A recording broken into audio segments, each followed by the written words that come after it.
Hello, friends. You're listening to Exit Point, a podcast about the advancement of base jumping and an exploration of its culture. I'm Laurent Fratt, producer and co-host. If you'd like to support this independent production, you can visit our Buy Me a Coffee link in the description and give us a review wherever you listen to podcasts. In this episode, I sit down with Marshall Miller. Marshall's inspired jumpers and the public alike with his videos from back in the day and all the fun projects he's been a part of since, including his appearance in Line of Sight. Shout out to the Kavu Boys for what I think is one of the best wingsuit base jumping videos ever made. Marshall's got a lot to share about being one of the guys who helped pave the way for being a pro base jumper as one of GoPro's first sponsored athletes and being an influential figure in his community. We dive into his brush with the law in Zion National Park and the absurdity of American laws around base jumping. We also talk about the importance of patience in high-risk sports, the challenges of group mentality, and some of the lessons he's learned from walking down. It's been a while since I've seen Marshall, so it was fun to get caught up and hear about some of his recent projects, including Jump Limitless Flight, the VR wingsuit experience. And as a new dad, I wanted to hear about how he's balanced adventure and family life. We've got a lot of ground to cover, so let's get into it with Marshall Miller. Why don't we start with one of the first jumps that I saw, or the jump videos that I saw you in, because I was super inspired. It was the church office building in downtown Salt Lake City. Yes. So much style, Indeed. so much revelry. Tell me a little bit about what was going on and how the whole story behind it. Yeah. Funny enough, that was the days when we were like super motivated. We were doing, 200 to 300 jumps a year, and they were all little slider off type of stuff. And here in Salt Lake City, the crown jewel in town, the tallest tower is the LDS church office building. Conveniently, it's 420 feet tall, and there's a city ordinance that no building will ever be allowed to be built taller than it. And so, naturally, the base jumpers want to jump off of that. Yeah, quick story. Me and Hartman Rector, good friend, still jump with him a lot. Jumped with him this week. We were getting into this stuff together, and we just did a scouting mission 2 weeks prior and took the tour and checked it out. And the hours are such that, you can't really sneak into the building. So you've got to go on the tour, so to speak. And at one point during the tour, they go from the east observation deck to the west observation deck.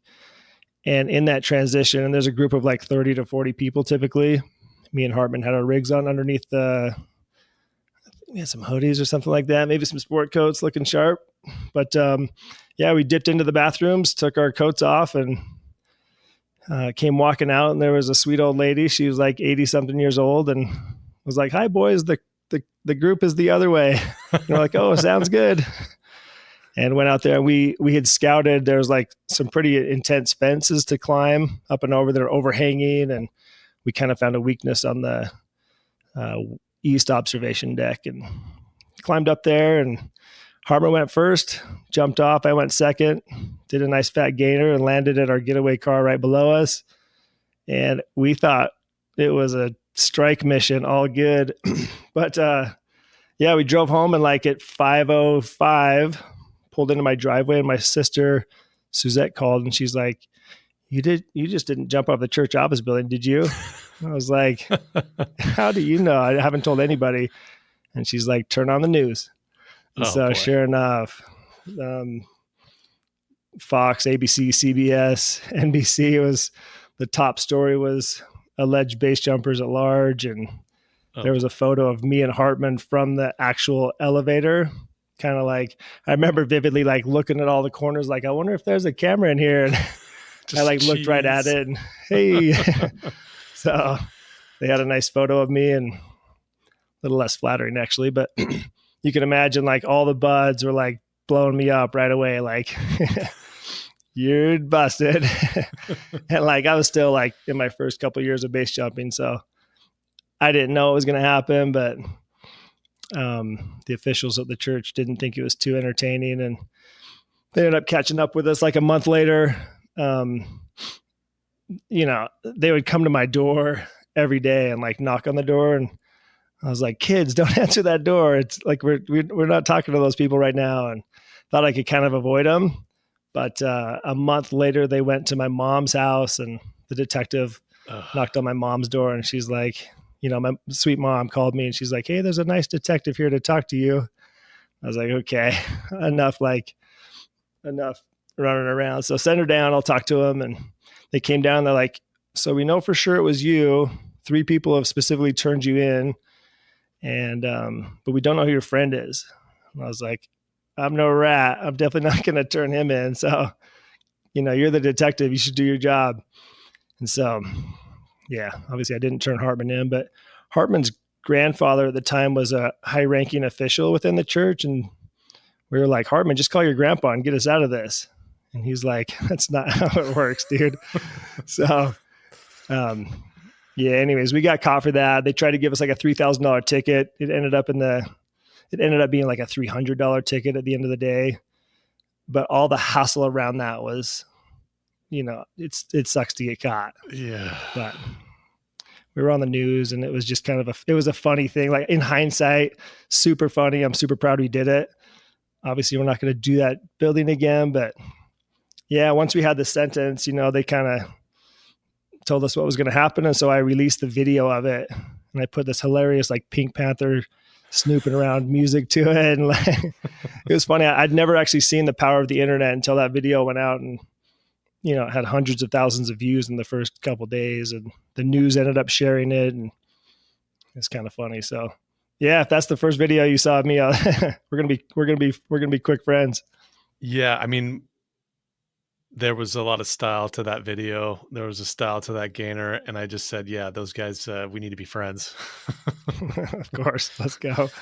That's right. You're a law-abiding citizen, respectable guy. I don't want to dwell on breaking the law too much, but you did have another touch with the law not too long ago. And it's this podcast is starting off rough. Yeah. Right. I'm just kidding.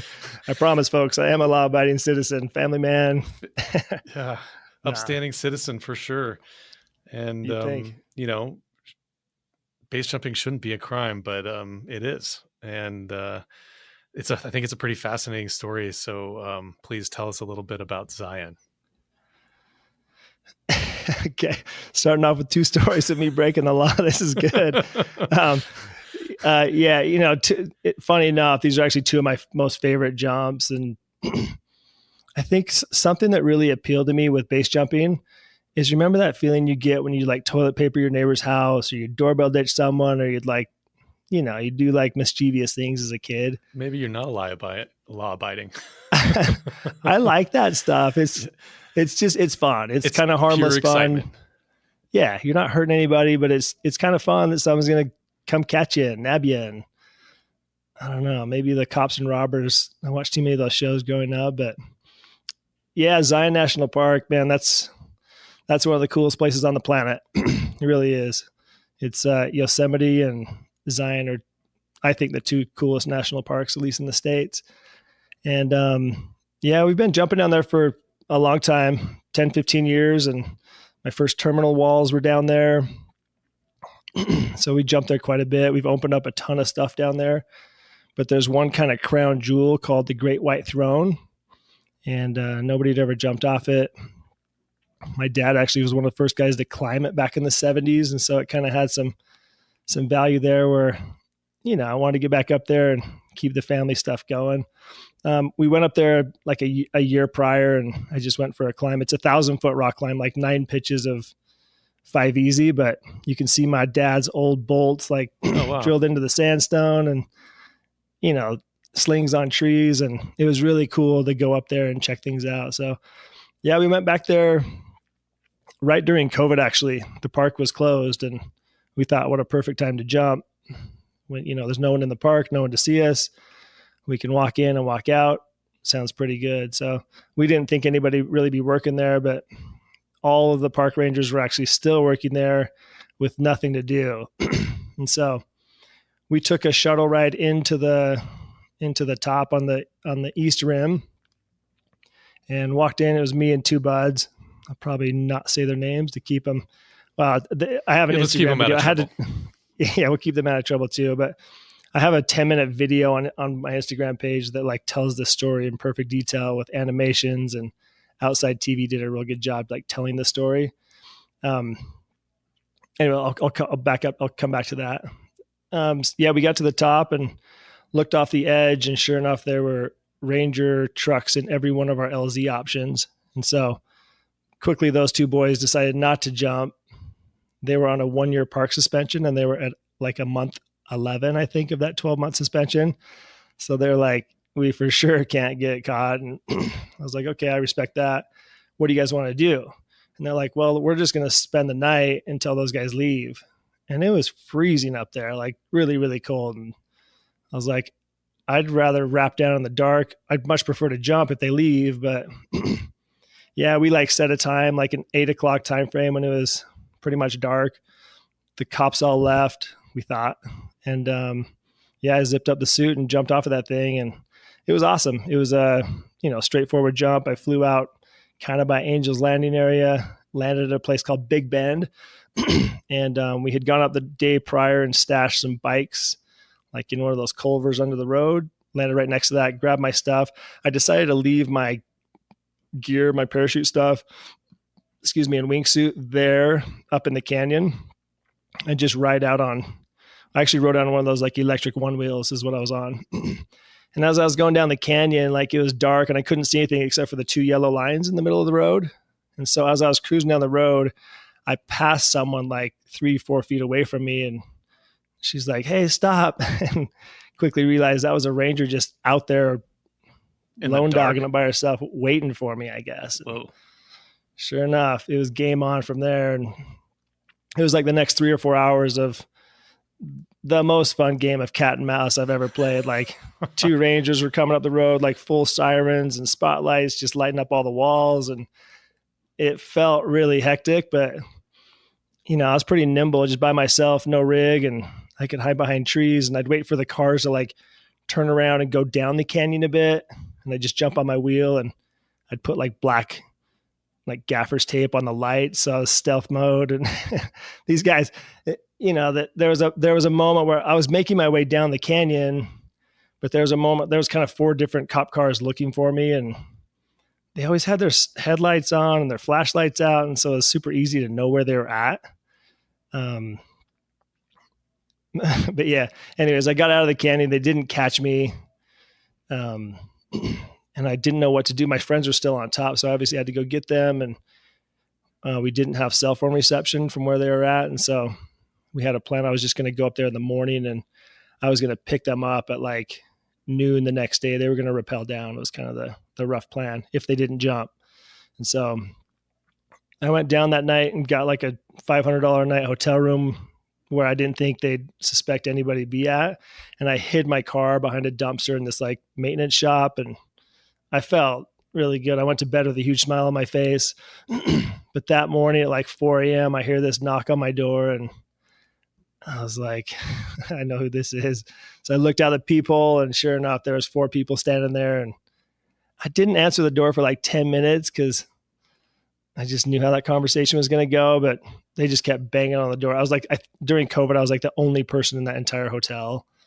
And so they weren't going away. So I opened the door. I was like, "Hey guys, what's up?" And they kind of had some like holes in their story. Like, "Hey, we saw you and 2 of your friends jump off of that thing." And I was like, only one of us jumped. I didn't say this obviously, but I was like, I could tell that their story wasn't buttoned up. And so, yeah, long story. So I went up the next morning, got my buzz. You did a good job of not snitching on yourself, basically. Yeah. Once again, like detectives are professionals, and we should let them do their work. And they were asking me what I did and what I didn't do. And again, my kind of reply was, you're the professional here. Why don't you tell me what I did? And, they don't want to really hear that. They want you to just tell them everything that you've done and make their jobs easy. But I found that this is the best way to do it. I've been caught in the Grand Canyon before, and, talked our way out of it just because the park ranger didn't really have enough on us, or it was kind of bluffing like, "Hey, I have photos," and we're like, "Let's see them." And turns out they don't really have anything. So I don't think the rangers are out there really trying to bust us. A lot of people, especially in our generation, kind of recognize this as people are doing this every day, all day, and base jumping and wingsuiting's, kind of common these days. And so I don't think people are out there really trying to bust you, but some rangers kind of have they want to get that tick mark in their belt that I've caught some base jumpers, and hopefully those guys can kind of simmer down as we progress forward. Wow. So you're sitting there, fall asleep with a big grin on your face within a king size bed, thinking you got away with it. And then knock, knock, knock. Busted. It wasn't even busted. It was just like, we know what you did, but they're like, we're going to come. They're like, can we search your room and search your car? And I was like, no, not tonight, maybe some other time. And they're like, well, we're going to go get a search permit. And I was like, it's 4 a.m. I doubt you're going to do that.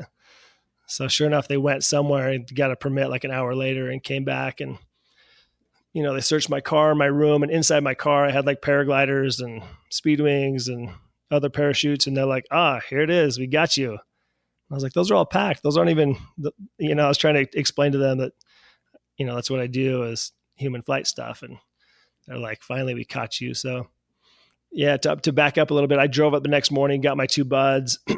They were kind of haggard. It must have been a super cold, long night up there for them, but we were driving back down to go get their car and kind of finish up the trip. And on the way down, 2 rangers were waiting at the tunnel for us and pulled us over. And as they walked up to my car, they recognized my 2 buds in the back seat, and they're like, oh, you guys are back, huh? So we all went to the ranger station, and I confessed everything. I said, gig's up. I did it. These guys didn't. So let's talk about how we're going to move forward from here. But yeah, part of the sentence, it was, I got 3 tickets on this thing that were kind of silly. One was base jumping. They had a video, like they had busted one of my other friends in the Grand Canyon and took his GoPro. And it's a funny story. This is Pat Walker, actually. And they took Pat Walker's camera, and he and I had been jumping other exit points there in Zion. And so they're like, hey, we recognize your same suit, your helmet, everything in this other video. We want you to admit guilt to that one too. And of course I tried to like backpedal out that one. Like, I lend my suit out all the time, and, people borrow my helmet and yada, yada, yada. And they're like, no, dude, we can recognize your voice and everything. And so I admitted to 2 accounts of base jumping. I got a ticket for raptor nesting. So, like 1 month during the year, they closed some of these areas for raptor nesting. Didn't even know that was a thing. I knew that was during climbing seasons, but they got me for that. And then they gave me a ticket for skateboarding in the park, which was kind of funny, but petty. They gave it to me. Yeah, petty, exactly. So, hey man, that's honorable though to take it for the team. I appreciate that.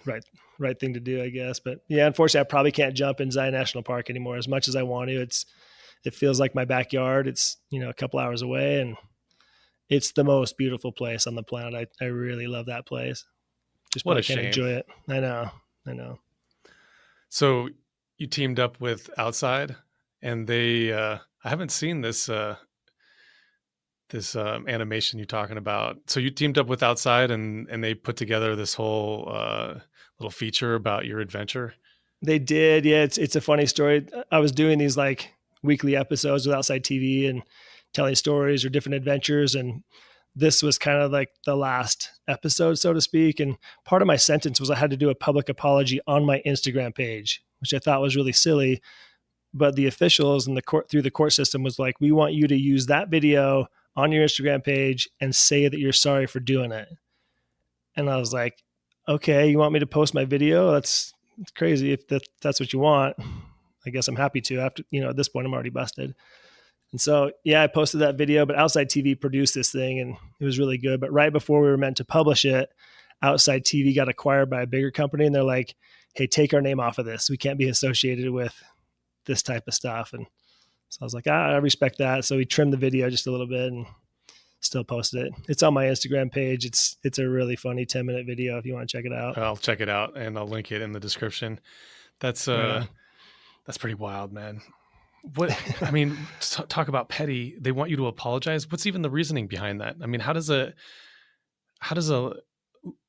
law enforcement official, a judge, or anything even like, how does that even cross their mind? Like, what is this? It just seems so. I think this, yeah, like people base jump obviously in national parks all the time, every day, all day around the world. And I think Zion National Park specifically just wants us as a community to know that they don't appreciate when we come and base jump in Zion, and I get it. Like, people got to get out of bed and track you down and chase you. And I don't think every park ranger wants to be doing that. So some look the other way, and thanks for doing that. We're not trying to wipe out. And we're being less impactful than most adventure sports in national parks. Rock climbing, we're drilling bolts and putting protection in cracks and, stuff like that. We're base jumping where we leave no trace. We jump off the top, land a parachute in the field, and walk away. So, they kind of want to set that precedence that we don't appreciate base jumping. But one day we'll see what happens. Yeah, maybe we shouldn't linger too hard on something we can't control at the moment. But I hope the United States will embrace a little bit of logic behind that. We've got to. Through this process, real quick, it's actually funny. I'm pretty well educated on the proper steps of how to do this. And there's a lot of things that you can kind of lobby towards, but the best thing would be if a senator's son got into base jumping and I was like, hey dad, turns out it's illegal to jump in these beautiful national parks. And for someone like that to look into it, and, just like they did in 78 and 79 in Yosemite, they offered backcountry permits and you could go jump El Cap and Half Dome. And that only lasted for like 30 days, but could you imagine, like, some of these crown jewels we have in national parks, simply apply for a permit and you and your buddy can go jump off of them. Sounds amazing. It sounds amazing. Sounds totally doable. All of those things. So we have to find a senator's son or daughter that wants to base jump. That's the quickest way to do it. I understand. Interesting. Did anybody else or resource come forward that had this conversation with you about the legality of it? And do you have some sort of optimism around? Yeah. I'm very optimistic. Actually, there's actually a lot of case law from decades of jumping, and this goes back to the 70s in Yosemite, where people would jump and get caught, and, people would kind of contest the legality of this stuff. We've kind of always been thrown under that umbrella of aerial delivery, which was a completely different law. I think this law came about in the 30s, and it was initially meant for, people working in the park to, like, throw their tools off the top of these ridge of the exit points of the cliffs, I should say. And rather than, walk down a 100-pound bag, they just put a small parachute on them and throw them down to the valley floor. Obviously those have no control and they're going to land where they land. And as the parks became more populated and more visited, clearly that's a bad idea to throw a 100-pound bag of tools off the top with no controllability. So, right. It's interesting because, like, as this becomes more mainstream, and it's just like you said, that there's people jumping every day, all day, year round, weather dependent. Seems like we can work something out here, and there's going to be places that are a little bit more sensitive than others, right? Like, I understand, Chamonix is as sad as it is. You can't have parachutes opening over downtown. You need to have people opening up over trees, unpopulated areas. And there are some combinations of cliffs and landscape topography that just is not going to work, sustainably. But then there's so many other places where it can help stimulate an economy. It can showcase, some of the most amazing feats of human experience possible. And the resources that go into combating it just doesn't make any sense. Yeah, it seems like a waste of time, but yeah, one day. I have a dream. I really do, man. What a legacy to leave behind too, right? If you were responsible for lifting this kind of nonsense.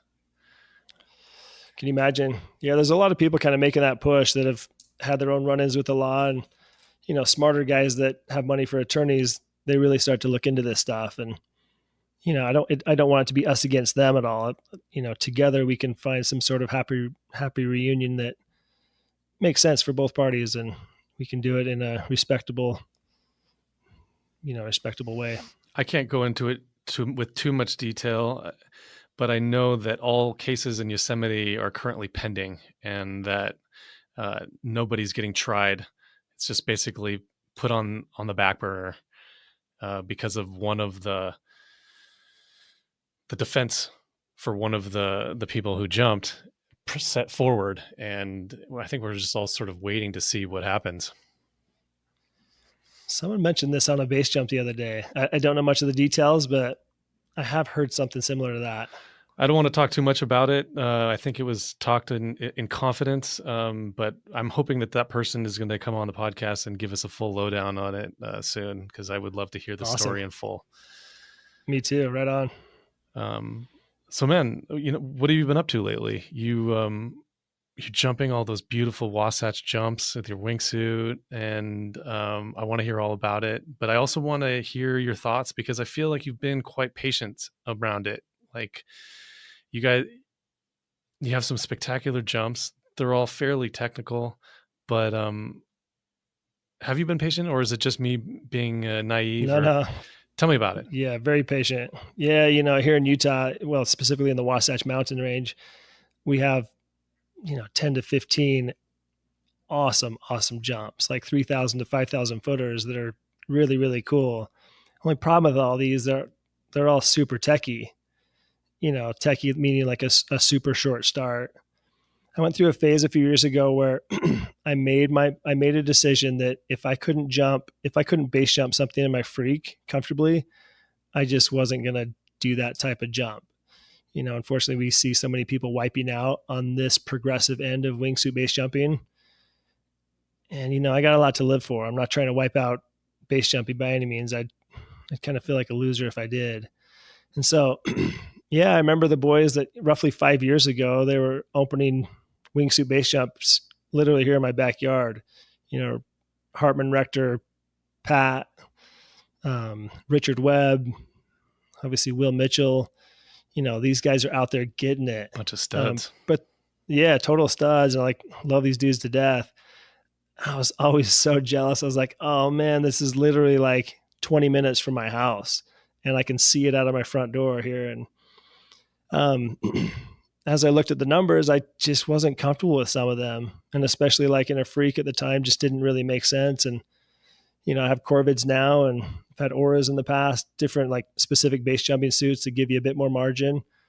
But I got back from a Europe trip and was feeling just really dialed, and spent a couple weeks over there. And I was like, let's take a look at some of these, let's just call them 10 very repeatable base jumps here in the Wasatch. Which ones are better than others? And as we looked at all the numbers, there was a few of them that made more sense than others. And I was just motivated. It was actually last fall that I got really motivated to jump all of the base jumps here in the backyard. And, Hartman Rector I love this dude to death. He's one of my best friends. A lot of people have gone in chasing him off of wingsuit base jumps though. And I'm cognizant of that. And I'm aware that, watch out who you hang out with, so to speak. And Hartman's a total stud. He's always been, like a brother to me. And he's like, hey, here's your numbers from your last 20 to 50 jumps. Every single one of those jumps would have cleared this crux on whatever jump we were looking at. And so from an analytical standpoint, I really love Hartman's style. He'll look at it, and I've been on plenty of base jumps where he's been gearing up, ready to jump. And visually to me, it just looks like too spicy of a jump. We did like a 9-hour approach in the Tetons one time, and I wanted to jump so bad you have no idea. I didn't want to walk down that thing and down climb it and rappel.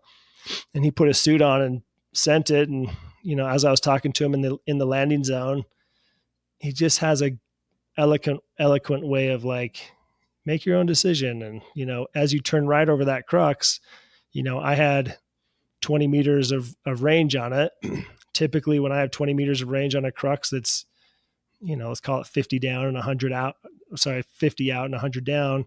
I kind of know what my margins on a crux like that would be. And I know what Hartman's margins are or something like that. And so I decided not to jump on that one, and plenty others, but wow, he's very confidence inspiring to kind of show you what's possible and what's close. I was going to ask you about if you had walked down from any jumps and you went ahead and said it without asking. I'm curious if we could talk about that in a little bit more detail, like the mindset of walking down. And because I know I've been there, it's difficult, and I think there's a lot of value there.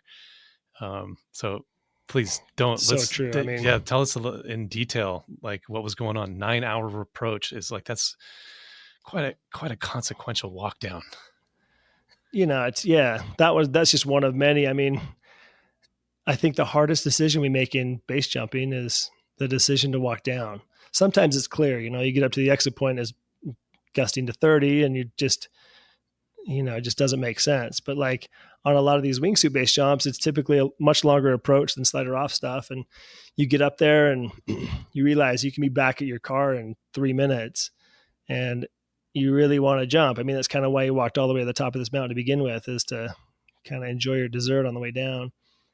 And yeah, I made a decision early on in base jumping where I jumped in subpar conditions, and it put me in a lot of trouble. It was at Notch Peak, and it was 20 knots over the back, and I jumped off of the west side of Notch and just felt the wind like push my shoulders so head low, almost where I was like scorpion position as I was going towards that ledge that's down there. And back in the days of little suits, you just don't have much margin to begin with. And so, I had an incident out there where I panic pitched and hit the wall and broke some things and had to get helicoptered off of that, it's embarrassing in hindsight, but dang, you learn your lesson real quick. That was probably 10 years ago, but you learn a lesson real quick of this is not the type of environment I want to be spending the night on the edge of a cliff in. I can make better decisions. And so, yeah, when you get to an exit point, and lately the conditions, obviously the conditions are always super important. I mean, suits are one thing, but really in my mind, conditions are so much. I think we're all pretty keen on what our numbers are now and what the suits are typically fly at. But conditions can affect those numbers, in my opinion, by 20, 30%. It's one thing to jump into a 20 knot headwind that's blowing up the wall, really lifty and thermic, as opposed to jumping like a high altitude north facing exit point that you're just not going to get that much value in the conditions. You actually just have to like get airspeed to start flying away from things. Yeah. Even in favorable conditions, I jumped to North Face not that long ago, like towards the beginning of the summer. And I feel like that was it was the first time that I felt free fall in quite a while, because usually, wingsuiting, right? Like, I mean, usually, you step off, push off, and I'm always jumping in really favorable conditions in the sun. And it's like, you don't ever even feel the free fall. And totally. Yeah. You start flying. You're like, here we go. Yep.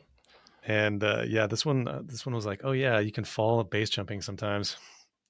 I mean, it was all good. I was ready for it. But and the cliff is huge, but it just sort of reminded me about how important conditions are. Totally. Quartering tailwind. Yeah, it's hard to walk out. Is like the worst for me. Yeah. I know, especially high altitude and north facing, like you do get that sensation of like, man, I'm falling a long ways here. The suit should have been flying, way back there. Yeah. And here I am still kind of like trying to get it to power up. So yeah, walking off of base jumps, that's something that I take note of. I think every jumper really needs to be more aware of, hey, it's okay to walk off of things. The mountain's not going anywhere. You can come back next weekend in better conditions and have a great jump. It's way less stressful. 9 hours of hiking down. Well, I mean, obviously it's like up goes a little bit slower than down, but Jesus. Dude. It was still a lot. Yeah, it was a lot. In the Tetons too. And it's climby and scrambly and loose rocks. It was fun. Luckily I had a butt up there that was going to carry our ropes down anyways. Oh, okay. So you weren't alone too. That's better. Partnered up with him and cruised down together. Nice. I'm thinking like there's been a few times where I've ground launched my parachute, pull it out of the container, bring the slider down, tie it off, and then, ground launch my canopy. But in the Tetons, I don't think there's much ground launching locations there, is there? That was it was kind of cliffy and rock faces up there, but yeah, respect. I actually love that move. If the conditions are favorable where you can like pull the canopy out and float your way down. I've actually never done that. I've paraglided a lot and speed flew a lot, but I've never unpacked a wingsuit slider up base rig and said, I'm gonna do it like this. It's pretty good. I think I've only done it really twice, but yeah, saved my ass for sure. I was I think it was like one of my first seasons in France. I hadn't moved there yet, and I was so in over my head. And I met up with Matt Gertis, Rock, and this other guy, Micah. Not the Micah from that we know and love, but a French Micah. It's also a great dude. And we were hoping to go open this exit, and we got there after a long hike. I think we spent 4 or 5 hours hiking around looking for an exit point, and this is before lasers were commonplace. And throwing some rocks, it's like 5, 5, 5, 5, tossing as hard as we can, 5. And we all agreed right away that this wasn't a jump for us. And thank God that they didn't jump, because I might have thought it was a good idea for me too, and I didn't know what I was doing back then. And, we walk to go down, and it was pretty rocky. But then as soon as we got to this little tiny piece of grass, like a patch of grass on the side of the hill there, like we're way up there at like 2,700 meters or something. So quite up there. I don't know what that is in feet. Matt G pulls out his parachute and says, "Hey guys, I got to go to work." Like he was always working on something, right? Lays it out, right. Has this perfect, headwind, pulls it up over his head and flies away. And I was just like, I had never paraglided. Yes. I had never speed flown. And Rock, man, big thanks to Rock, because the other dude, Micah, launched successfully, flew away as well, also has paragliding experience. Rock was like up there, like held the center cell, told me what to do, walked me through it, like helped me launch. And I was just like, man, it was probably better than a base jump, because I just had never even conceived that this was a possibility. And totally. This is great. Rock will be a friend forever just for that moment, if nothing else. Hey, for sure. Right on. I can't imagine how spicy that'd be. Like, never done that before, and forward launching a base canopy isn't exactly easy. There's a few things you got to know what to do and how to do it. Oh, I was horrified. It's probably more scary than base jumping, in my wingsuit at that point. Yeah, probably. Yeah, back to what you're saying. It's tough when you get up to an exit point, and I don't know, say you're in a group of four people. If one person's stoked to send it, dang, the other 3 are probably going to follow suit. That takes way more wherewithal to know your limits in a situation like that, where we're all jumping the same suit, same gear. If one guy can do it, so can I. Is a easy mentality to default towards. So, yeah, it's much easier when everybody kind of says, all right, this isn't for us today, or the conditions are wrong or whatever. But yeah, I try to be mindful of that too. Sometimes when you're on exit points with less experienced jumpers, don't set a bad example for them. Even though that's what you're coming to do, it's something to be mindful of. Yeah, I agree with that. It's like a team sport in that regard. Like if you're going to go out with some people that don't have the sort of skill set that you do, then you should probably be prepared to walk down. If nobody's, if even one person mentions that they're not feeling comfortable, make it easy for them. Yeah, that's a tough one. It's the energy on an exit point is so contagious. I found that, say you and your buds get to an exit point, and if even one person mentions like, I'm not feeling it, or like anything negative like that, there's a side of me that doesn't want to hear that, because like maybe I am feeling it. Maybe like the other people are feeling it.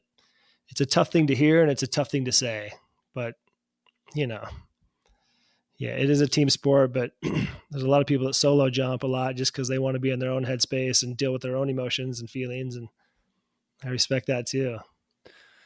Yeah, I think it was Steph that said that she likes solo jumping because groups can be loud because she can't hear the wind, and loud because it interrupts her own thoughts. Sure. And that's true. I mean, I like my solo jumps, but I also like to do it with friends. And yeah, it's funny because I was at an exit point once, and it was an opening, and everybody arrived there, and you could just feel the tension and feel the doubt. And, there was so much back and forth and talk, and I just sort of sat back and watched it unfold. And, as soon as the first person jumped, like, it was instant courage. There was one person that sort of stuck to their idea that this wasn't for them, but yeah, the courage that ensued was contagious. Nice. Nice. Yeah, true. You see your friends do it successfully. You're like, I knew it wasn't that bad. Yeah. I knew it wasn't that bad. We had a similar situation. We were at Sassalunga, the Death Star in Italy, a couple months ago. And we got there and the conditions weren't ideal. And you look into this thing and it's full on. It's spicy looking, but the numbers are actually huge and it's a pretty straightforward jump. But a couple of the guys got there and they're like, heck no, I don't want anything to do with this. And I was like, yeah, right on. I get it.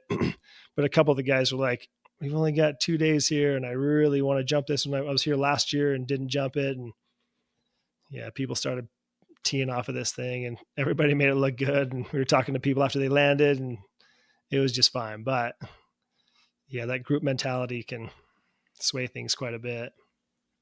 Speaking of the Dolomites, I watched or rewatched Line of Sight recently and was amazed to see that it has 1 million views.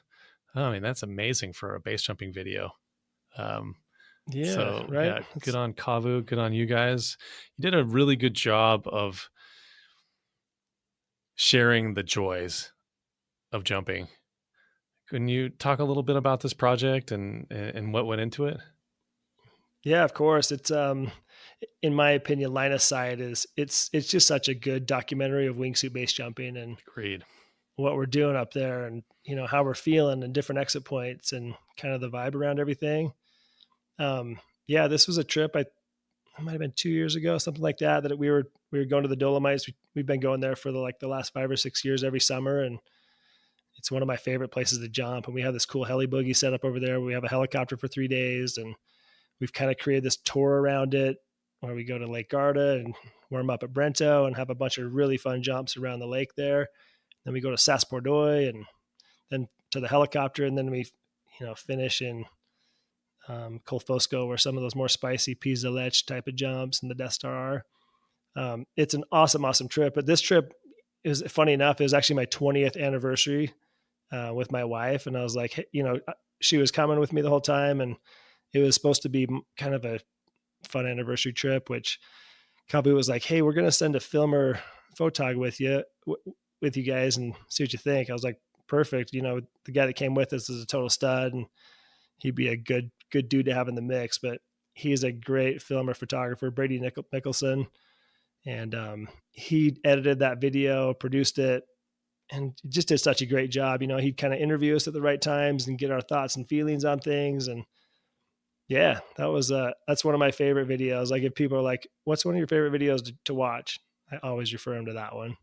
It's kind of long, but it's documentary style, but really tells a good story. It does tell a really good story, and you guys are all real honest on it, and it's nice to hear a little bit of depth behind the imagery, because there's no shortage of wingsuit porn out there, but some real depth about what's going on behind it is something I can appreciate. Can you talk a little bit about Kavu, because you've been partnered with them for a long time now, and there's some really good guys, so I'd love to hear a little bit more. I love these guys. Of course, these guys, the Kavu boys, they have a special place in their heart for human flight. Barry Barr's dad was one of the first guys that brought hang gliding to the States back in the 70s. They lived in Sun Valley, and his dad would go up to Baldy and fly his hang glider down on skis. And there's some really good images of his dad, like on those old Delta style wings, kind of hang gliding down, speed fly style. Yeah, we got associated with these guys like 15 years ago, I think it was, and met them right when we met GoPro. Kind of this all kind of came together at the same time. GoPro came out with these little cameras that we could now put on our, anywhere on your body really, but it was so little and easy to jump with. It just revolutionized what was possible. And as we built a relationship with GoPro back then, Kavu was friends of Human Flight, and we kind of partner with them. And that's been a relationship that we've had for years and years, and entirely grateful for these guys. I can't think of all the life experiences that I've had and some of the best trips of my life that they've literally paid for and just said, go over to the coolest place and, have a Kavu day more or less. And they epitomize the, wake up and be awesome is just, that's their motto. That's what they want you to do every day. Like, wake up and how can I make today the best day of my life? And so that's what they support. That's what they promote. And of course, all of us want to do that. We want to wake up and think, how can I make today awesome? And that's having a Kavu day. Yeah, that's amazing. Maybe you could just tell people what Kavu means. Kavu it's an acronym. It stands for, it's an aviation term. It's an acronym that says that means clear, above, visibility, unlimited. And that is like a mindset or an outlook of, if you wake up and if you're an aviator, you look out and clear, above, visibility, unlimited means there's not a trouble in the world. Clear skies from here, smooth sailing, whatever you want to call that. Just today's going to be awesome, and there's no troubles in the way, and we're on path for a great one. Yeah, and they seem to have filled a team of dudes that live that ethos, and something I really appreciate. What a cool company. Mm-hmm. I was going up the Igui the other day, and this girl came up to us and was like asking all these questions, and she was wearing a Kavu fanny pack, and I was like, right on. She's like, oh, you know Kavu? Yeah. I love it. They're starting to be a worldwide brand now. And like, I love that you have that story. You see them on top of the Igui Midi, and I was just in Hawaii North Shore a little bit ago, and in the shop there was a bunch of Kavu stuff, and you see it everywhere. They are everywhere. And my 17-year-old daughter is fully trending with the teenagers right now. She's always like, give me more of that Kavu gear. Oh, nice. Cool. So they're like, they're making moves, coming back in style with the youngins. For sure. They're making moves. Yeah. It's funny because I did I produced a small, like, info documentary kind of thing for BBC.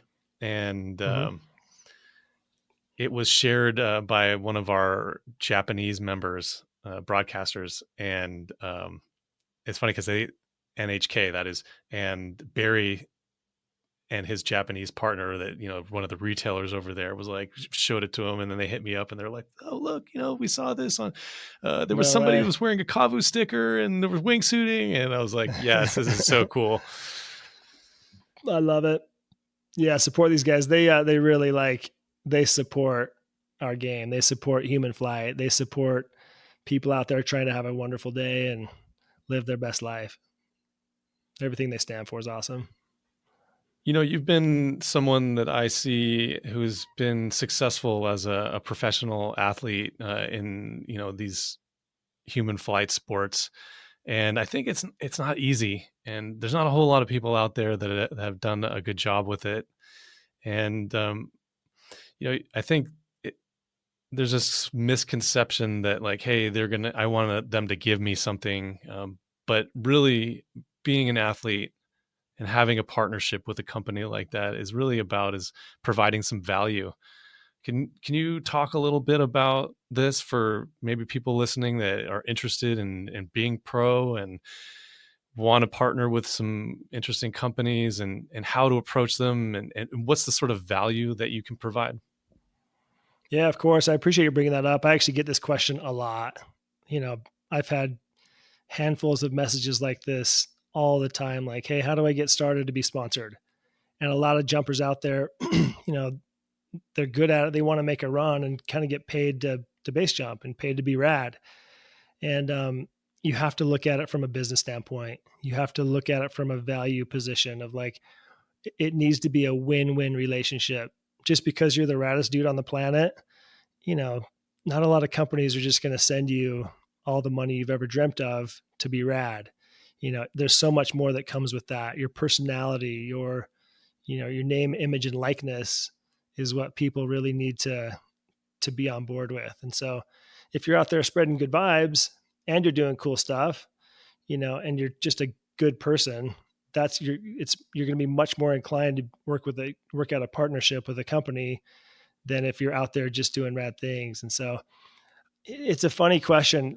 I get this question so often that I stopped telling people like, yeah, what my reply to this question used to be pick out your favorite 10 companies and send them a message that just says, hey, my name's Joe Blow and I'm one of the coolest dudes on the planet. You got to toot your own horn for sure and tell them how great you are and all the moves you're making, and see if there's a position that you can bring value. I hate to say, but oftentimes like your social media presence is one of your biggest bargaining chips. If you have 1 million followers that you can share information about companies who you're affiliated with, that really, really helps. If you have 1,000 followers, you have a little bit less of an audience, less of a reach. But if you do have some viral videos out there that, in the future you hope to create more of, again, that's another bargaining chip. Anyways, I used to tell people this all the time, like, yeah, pick out your top favorite companies, send them a message, really be smart about how you could create a win-win type of relationship with them and approach it like a business, approach it like how you want to be a consultant you want to be a contractor for this company. You want to be affiliated with them that way. And the more I kept doing that, hey, I'm the first to recognize it's super hard to get paid from a company. It's one thing to send a company a message and say, I love your brand. I love everything you guys are doing. That company will easily send you gear and anything else, kind of their soft cost items. But to actually turn that into monetary value to get paid, where they send you a check every month or every year, that's an entirely different pursuit. And it's so hard that some of these guys that are asking these type of questions, I took a step back, and now my approach to that question is, why don't you just get really good at something and create your own value and keep doing these type of sports for the love of it? And, sponsor yourself in essence, get a good job, get a good career, get something that's put together on your end where it's really cool, and sponsor yourself. And, let's just say if 100 people ask me that question, the reality of people actually becoming sponsored and getting paid to do the things that we do, it might be one of those people out of 100 that are qualified and have the skills and have the, all the right attributes and characteristics of someone that a big company with a lot of money that would want to be aligned with. So yeah, that goes back and forth a lot. As much as I want to say, yeah, everybody keep doing rad stuff and keep pumping out content and videos, and you're guaranteed to get noticed and sponsored. It's a long road of not a lot of money to arrive at that spot. If you think about it, some of the only companies that have human flight teams or, are actually paying human flight athletes is very small. Let's just say if there's 1,000 of us wingsuiters out there, the companies that want to sponsor and be aligned with wingsuit base jumpers specifically, there's like 10 of those slots out of 1,000 jumpers. So be that really awesome 1%, I guess.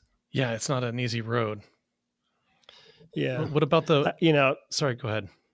Yeah, I was going to say, like a lot of the things that we found in the past, Malcolm Gladwell wrote this book called Outliers, and it's really good, but it also puts things into perspective as far as being at the right place at the right time.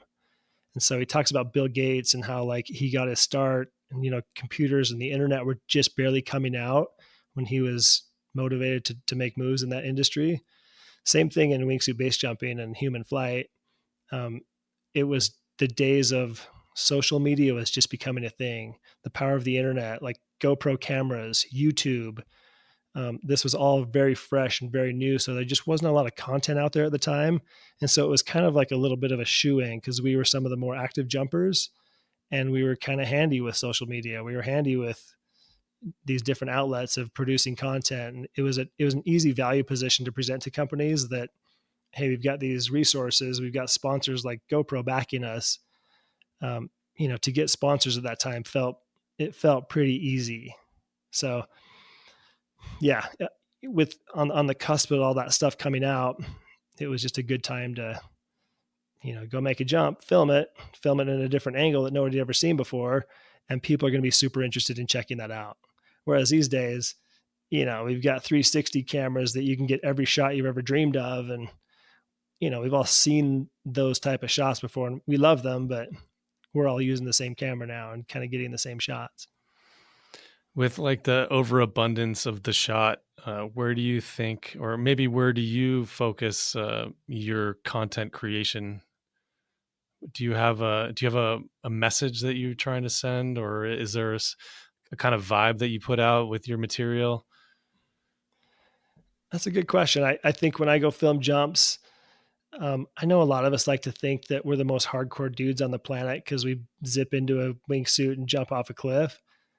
But in actuality, it's pretty straightforward. It's like a paraglider flying off the side of a hill. It's like a speed flyer running down a grassy slope.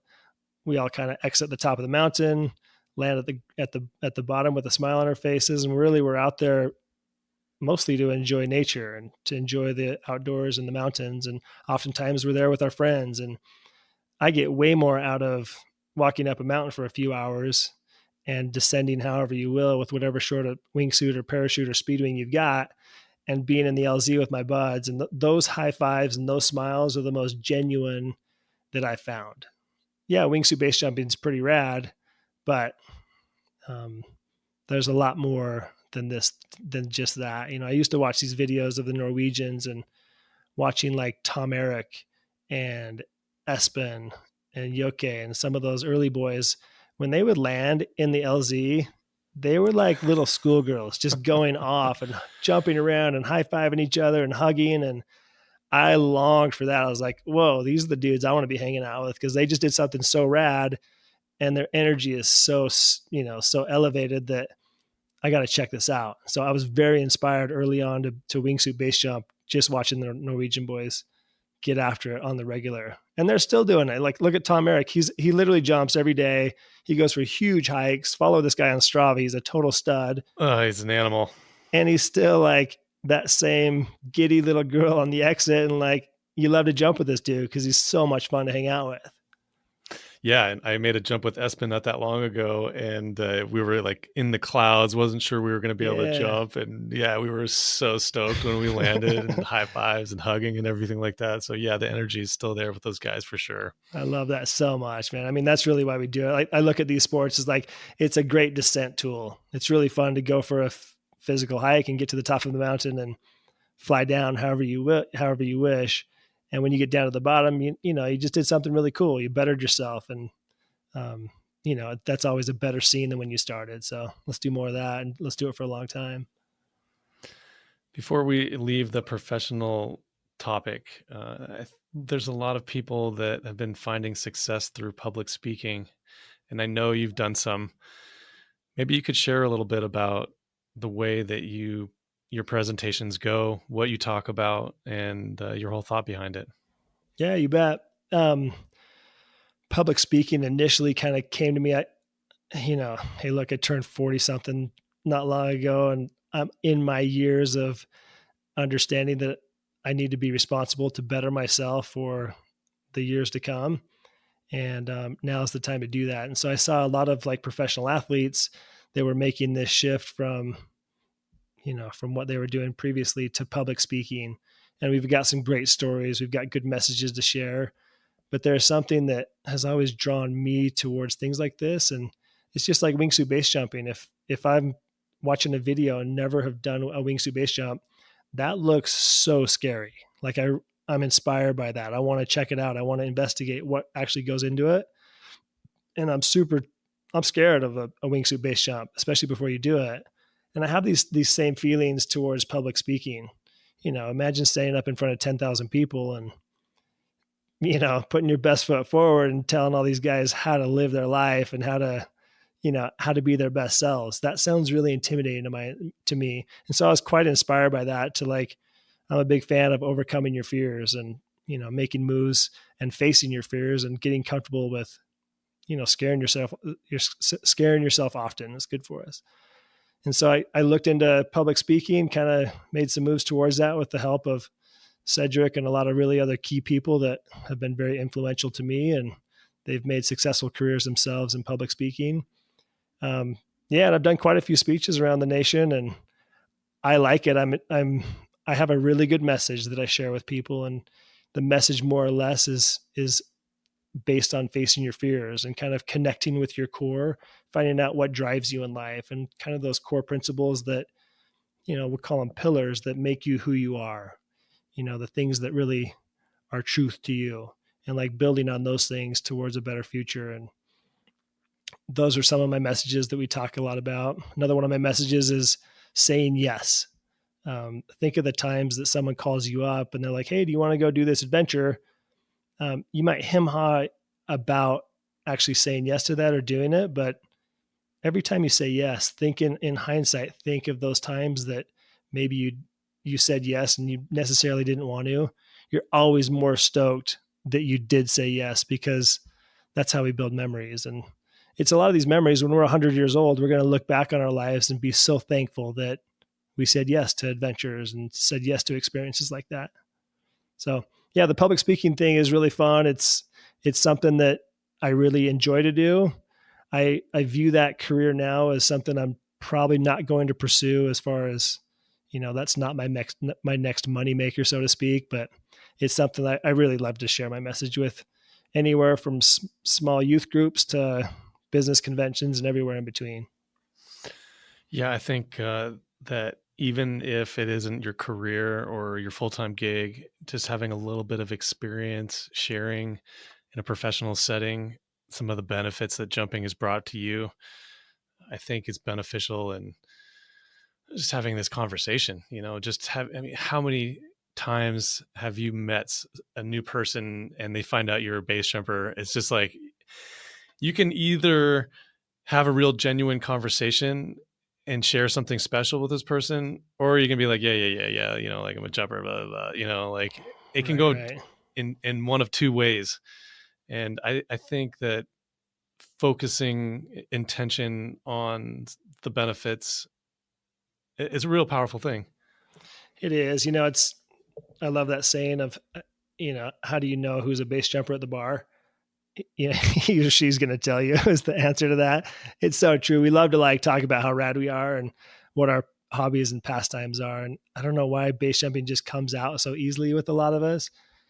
But with that same breath, when someone finds out you're a jumper, it's pretty easy to have an engaging conversation where they genuinely have a lot of questions and they want to know so much about what we do.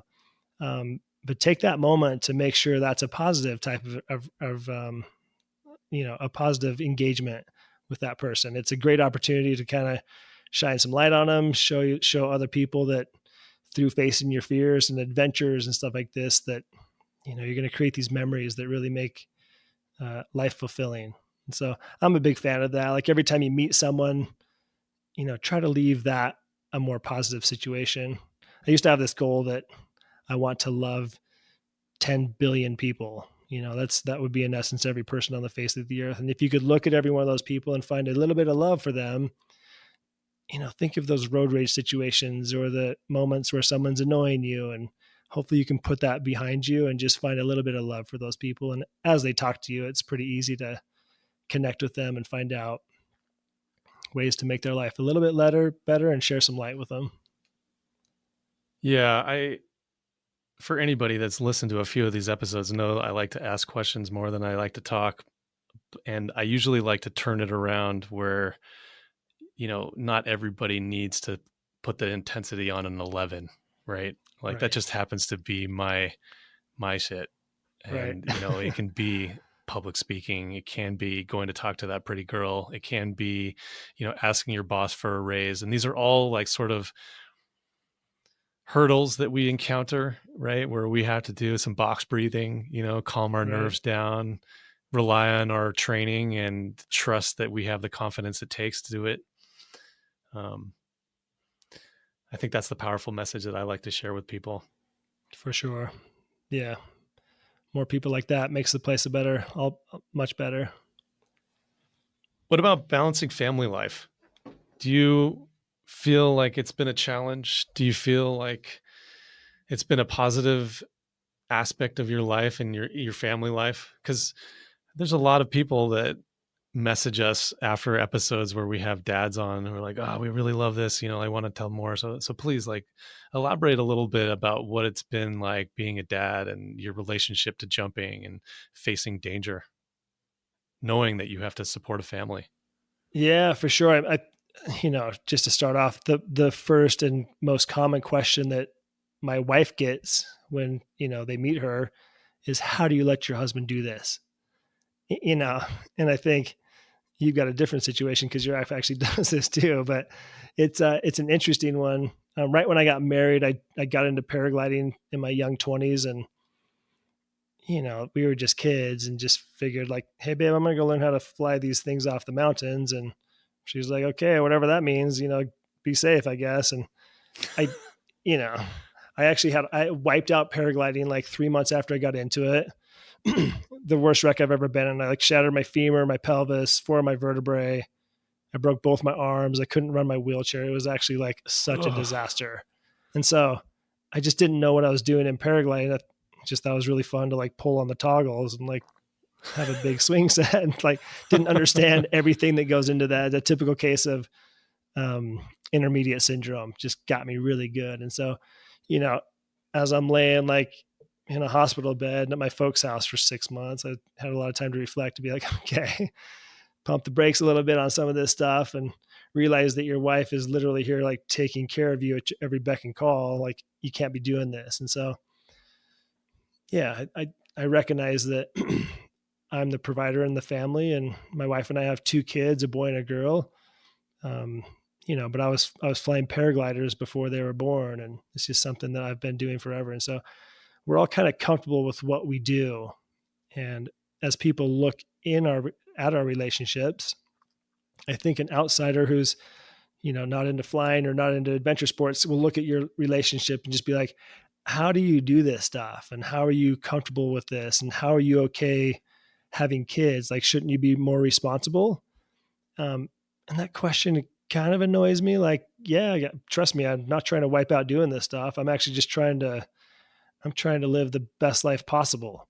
And through my eyes, living the best life possible also means like being a little bit selfish and fulfilling a lot of my needs and desires. And I think we all need to take care of number one first. And that's us. If you give your entire life to your spouse, that's way to be supportive and stuff, but make sure you're happy first. Make sure you're content and living a good life.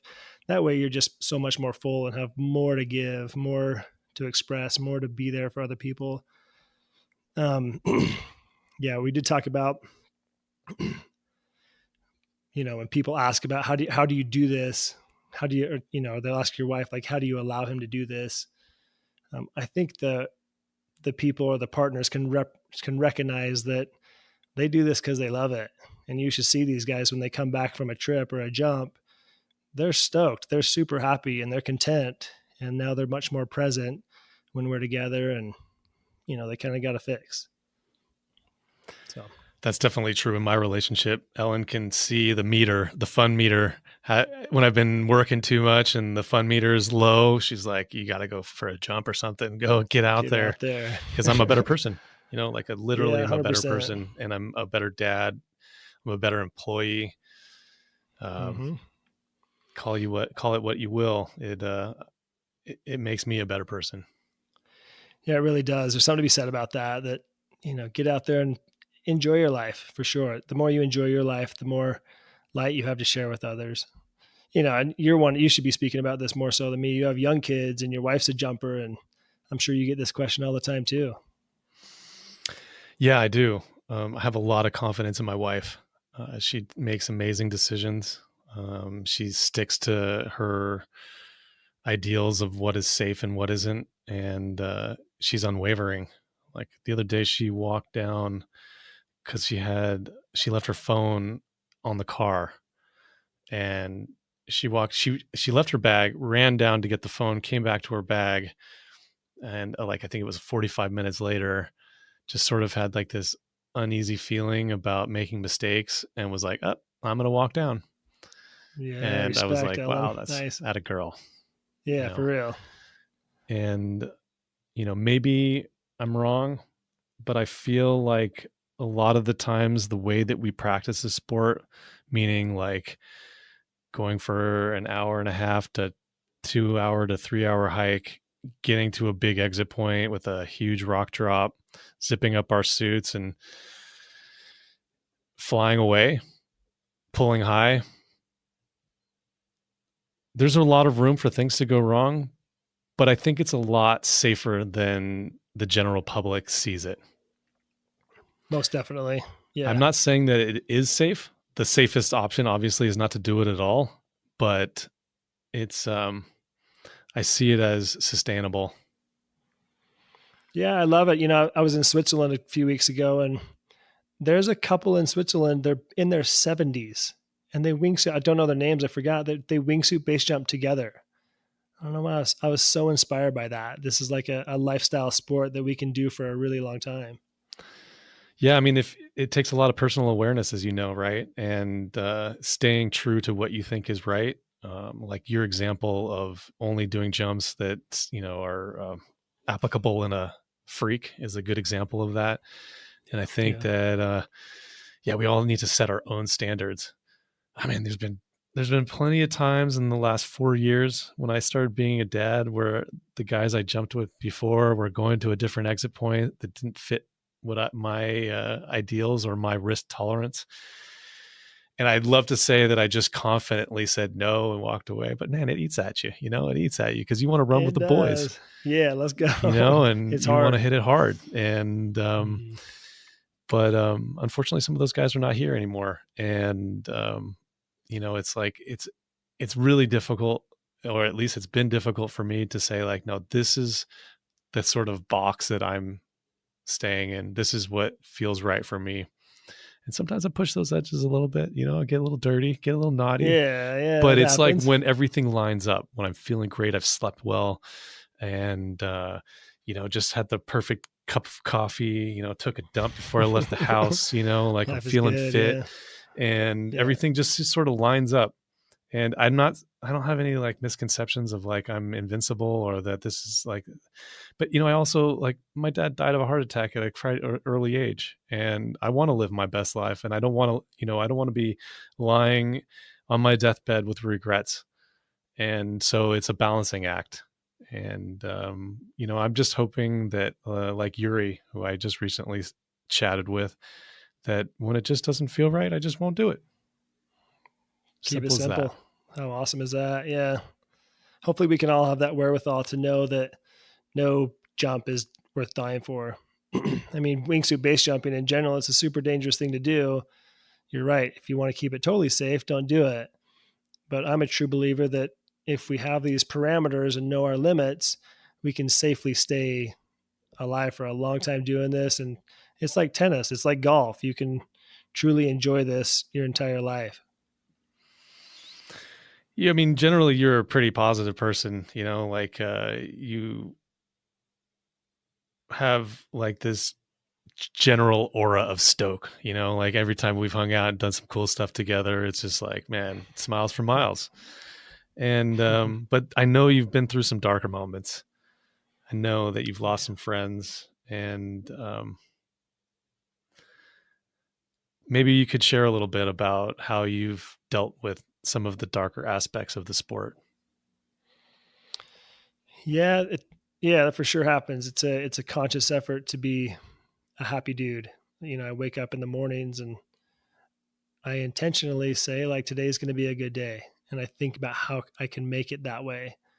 But yeah, we all go through our ups and downs, and admittedly, I got into base jumping at kind of a darker place in life. I was in my 20s and I was just to finish school, and I was making so much money in my 20s in real estate that I thought I was going to retire and be done by the time I was 30. And I was just within 5 years away from doing that, I thought. And that was when the 2008 economy crashed, and I was caught holding a lot of liabilities at the time, and realized real quick that my big dreams and plans I had been working towards weren't going to happen at all. As a matter of fact, it's going to be just the opposite, and I was going to put myself in a humongous hole that I'd have to dig out of.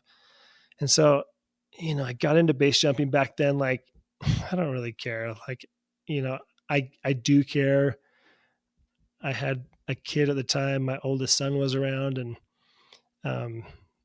it was a dark time. I would go to a base jump. Luckily around here, there's slider off base jumps and they're pretty straightforward. You jump off the cliff and hope you don't hit it. It was kind of the biggest fear.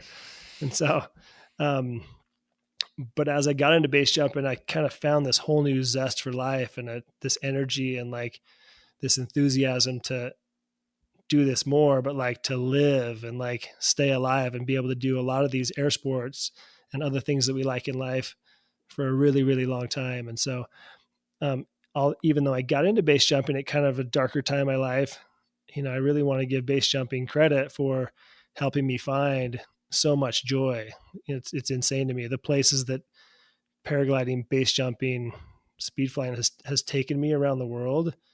Otherwise, I'd never have visited these unbelievably magical places. And so I owe so much to these air sports for opening my eyes and really helping, a lot of my outlook on life.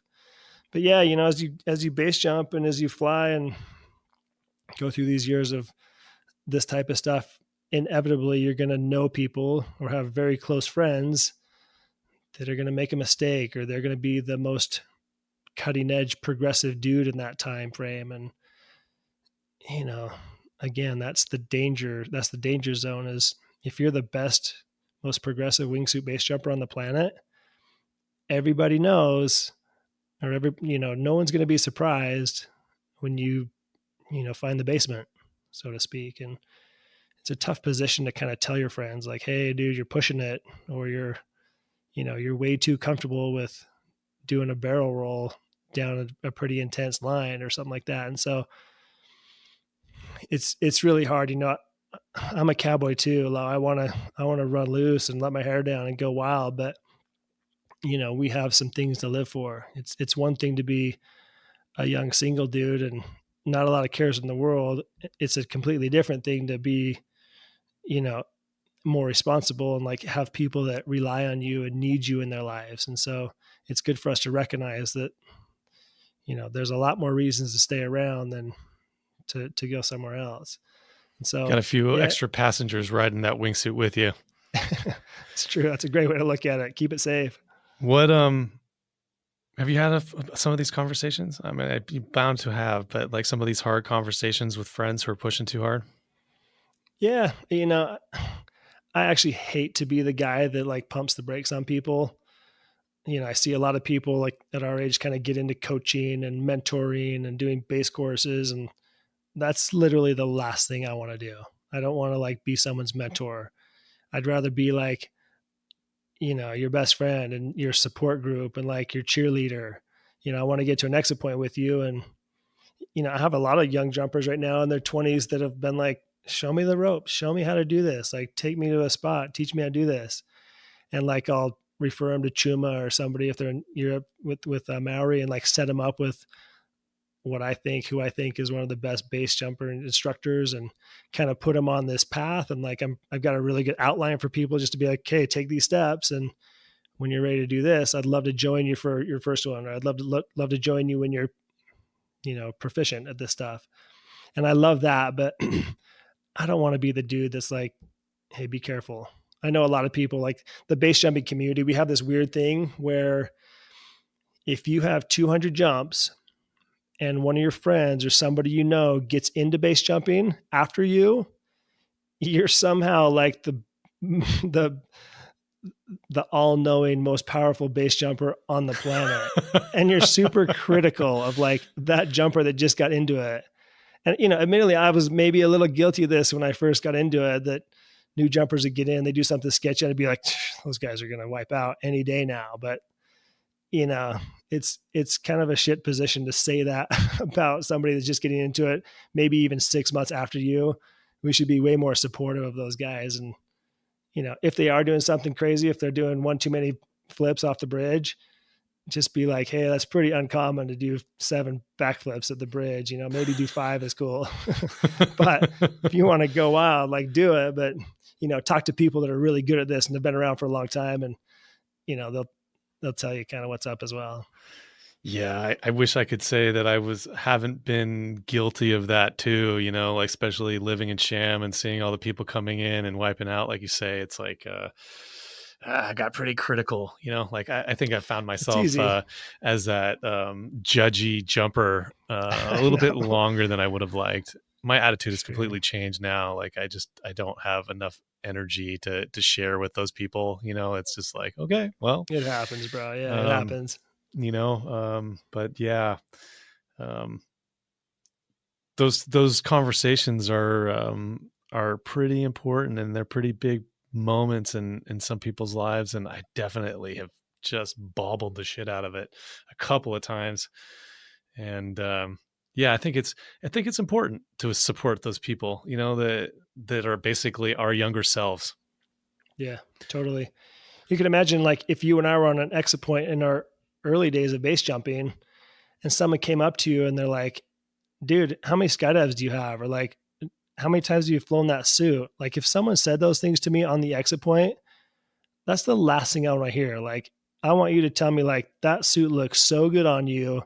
I can't believe like all the preparation you've done for this. Like you remember like the top three things, like look out, focus on where you're going, get a good push. Like tell me the positive things that I need to be remembering in my mind anyways. Don't question how many jumps I got or don't question like what I'm doing there in the first place. It's one thing if a jumper shows up at Brento and is like, dude, I just got this sick new suit on eBay. Maybe be like, hey, let's talk about what your plan is here, bro. Like, how are you Yeah, going to do this? let's work it out That's here. one conversation. But I found that with most jumpers, I've been with a lot of people on their first wingsuit base jump, and I think all of us will remember that is probably the most intense, focused, just full on jump we've ever done. And I actually love these moments. I know a lot of people shy away from moments like that, but I do want to be there for these guys and support them and like be that voice of like positivity and like encouragement. I like that. I think you were there with Jesse for my third wingsuit base jump. Is that right? Yeah, Where in at? Cherog. Oh, awesome. Oh, okay. I remember this trip well. I didn't Yeah. realize like I just assumed you were just another badass wingsuit base jump. I didn't realize it was the third. No, I mean, it was my second season, but like, way too early in my progression. All I had been doing with my life was being a medic and flying wingsuits at Lodi. Yeah, I thought I was a ninja, little did I know. yeah. But yeah, you guys were there, and it was pretty incredible, because I had been watching your videos, and all of a sudden I was like, dude, the GoPro guys are here. No Here we are. way, like, Yeah. and yeah, you guys stoked me out. There's some high fives before I went off, and it was just Awesome. like, pretty amazing experience. The funny thing is I don't know if you remember this, but um, I might be getting the numbers wrong as far as like the year it was, but I came back and then I bumped into you in Lehi In in Utah. Yeah, Utah, right here at home. and I was like, Right. "What the hell? What?" You're like, What are you "Hey, what are you doing? doing?" I was like, "Oh yeah, I'm going to visit this girl Ellen." And you're like, "No Yeah. way, get out of here." She's awesome. Yeah. I was so happy to see her. I was like, the last time I saw you was in Norway. And now you're here in my literal hometown. Yeah, filling gas up, filling my little truck with I gas. That was funny. totally remember Funny that. coincidence. 100%. Mm-hmm. So, let's talk about the latest project that you've been involved with. Because speaking of Utah, I went recently to visit the in-laws, and Ellen's dad was super fired up to go do this VR experience. And like, to be honest, I had this idea of what it was going to be like, and I was like, whatever, okay, like I'm going to go and make him happy, and Check it and out. Yeah. and first off, it was really cool. There was like the whole building experience, the videos here, just the fact that Notch is on this big video as you open up the doors, and the thing that really stuck out to me was that there was this group of young kids that came in. I don't know how old they were, but old enough to be on their own, and under Mm-hmm. this, not under the supervision of their parents, but just barely. And they were all super fired up, like wingsuiting this, Yes. wingsuiting that, wingsuiting this, wingsuiting that, wingsuiting this. And I was like, wow, the point of entry for our sport has just been opened to, these young kids, and they get to like grow up basically knowing that this is a possibility that they can explore. So from that perspective, I was like, wow, this is awesome. Tell for me a little sure. bit about Yeah. this VR experience and where you guys are at with that. Yeah. Glad you brought this up. This is called Jump by Limitless Flight.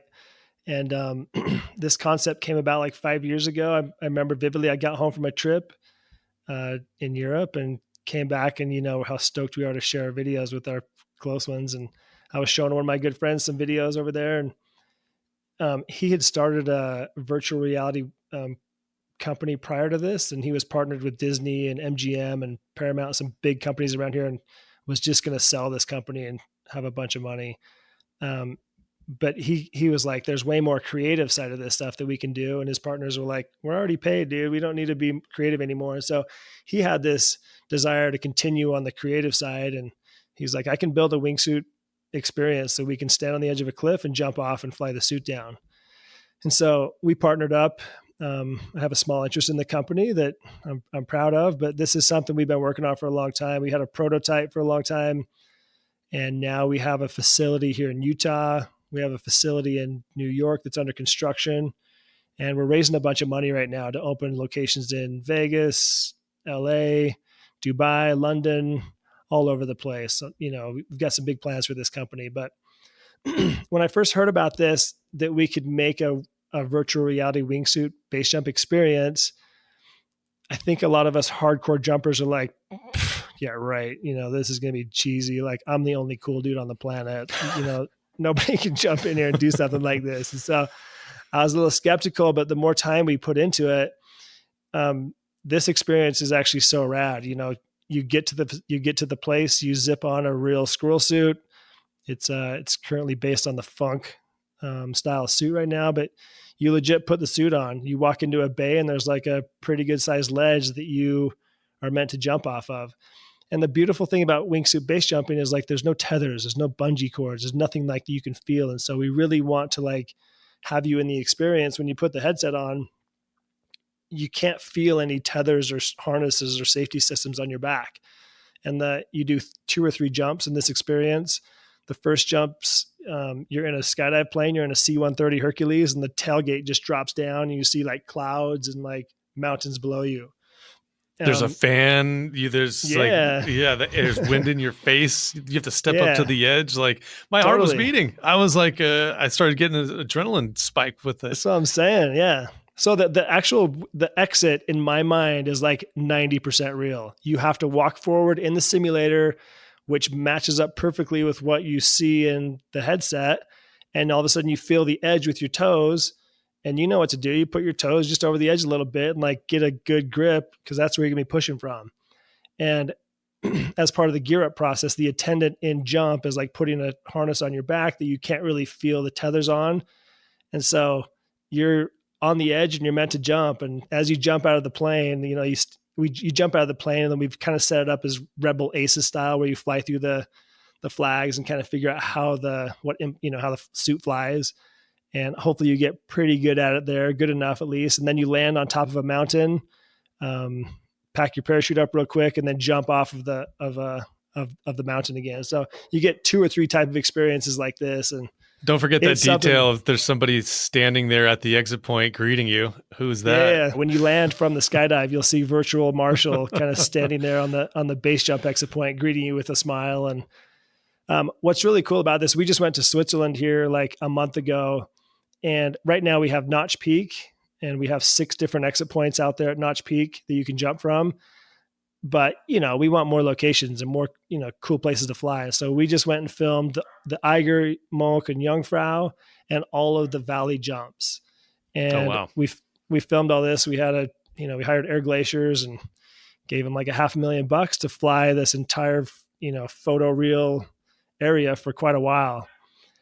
And I can't wait. Like all the imagery is being processed right now, but here in like a month or 2, you'll be able to stand on top of the Eiger, you know, and any one of those exit points. You can do the Mushroom, the Ecstasy board, the South Side. You can do any one of these jumps and fly lines off the Eiger. And so just being on top of some of these places, I think is so dang cool. Like my dad's a big rock climber, total stud. He's always wanted to climb the north face of the Eiger, and he just hasn't got around to it and hasn't done it. And I can't wait to take my dad to the top of the Eiger and just have him put the headset on and let him like look around and like see what it's like up there and actually how much of a knife edge it is. And to have him look down at the Metalingi hut is just going to blow his mind. Otherwise, he probably wouldn't get up there. He's in his 70s now. And yeah, it's really cool. Everybody can put a wingsuit on and get a little glimpse of what we're doing. Obviously, it's nowhere close to what we're doing, but the feeling of jumping out of a plane and jumping off of a cliff in a wingsuit is now something that you can share with your mom and dad. You can kind of share what we do and love with those people in our lives that are close to us, and they have a whole new appreciation and like understanding of what we do. It's funny when people go to the jump experience, first of all, like 5% of the people just won't do it because it's so real. A lot of people are like, no, I'm not going to jump off of this or out of this. But the other people that do it, like they get a real good sensation of the type of activities that we love. And it's really special. Actually, I've taken my mom and dad there. I have a Down syndrome brother who's made a base jump. And I think that's just the coolest thing in the world, dude. So That's awesome. yeah, we'll see what this turns into. Yeah, I mean, just being able to put an experience behind all the stories, it just helps them to understand a little bit more, about what it is that we do, even if it's not 100% accurate. It was cool. I just noticed that, like Ellen's sister, her friend, Ellen's dad, they came a few steps closer to understanding what it is that we do. They've all been super supportive, but I think it was a real treat to be able to share that with them. Yeah, I love this. Right on. That's the goal. Just try to share with people what we're doing here. And there's a lot of us that would never like put a wingsuit on and jump off a cliff. And so if we can help people kind of face their fears and realize like, hey, I can actually like do whatever I want. And by facing my fears, I'm a much better person and a more confident person. There's a whole back end of the psychological effects of that my partner's really focusing on. And I'm such a fan of all those positive attributes and qualities that come out of this experience.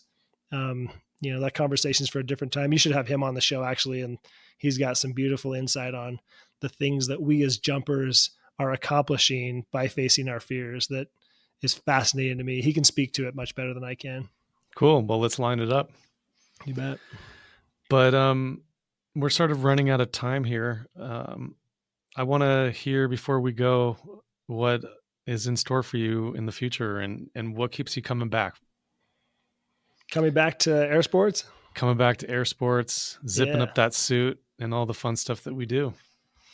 Yeah, man, it's funny that here we are in our 40s and kind of making moves towards the better years ahead. I often ask myself or other people ask me you've already done these jumps 100 times.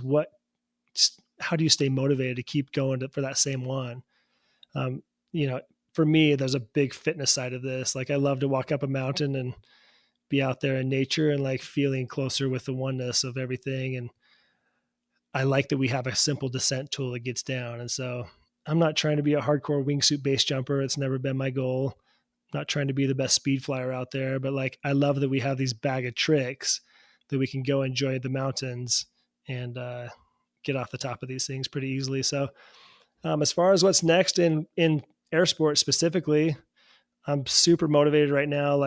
These Wasatch wingsuit base jumps, I've been doing a bunch of them and repeating a bunch of them. And it's so fun for me to go for a hike around here and jump down and land in the backyard without going on a huge trip somewhere for a specific base jump. I love getting out there right now and doing this type of stuff. I think the days of sponsorship and chasing this type of stuff and chasing money through air sports is now in the rearview mirror. And I'm totally happy with that. There was a time kind of in the height of all of, the sponsorship days where at the latter end of that, I would find myself waking up in the morning thinking, okay, I'm going to go make a base jump today. Was kind of I would have to specifically have that thought. I get to go make a base jump so that I can post a video on Instagram and make the sponsors happy. And all of a sudden I found myself doing that. And that wasn't genuine.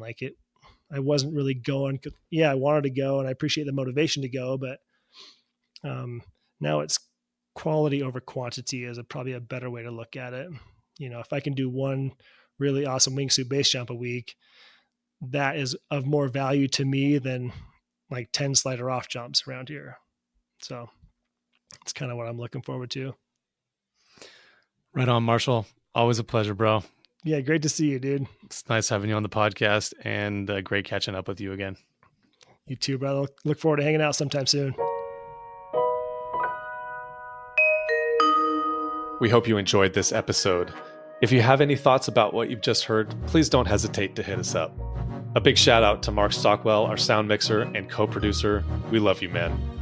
If you'd like to learn more about the podcast, please visit exitpointpodcast.com. See you on the next one.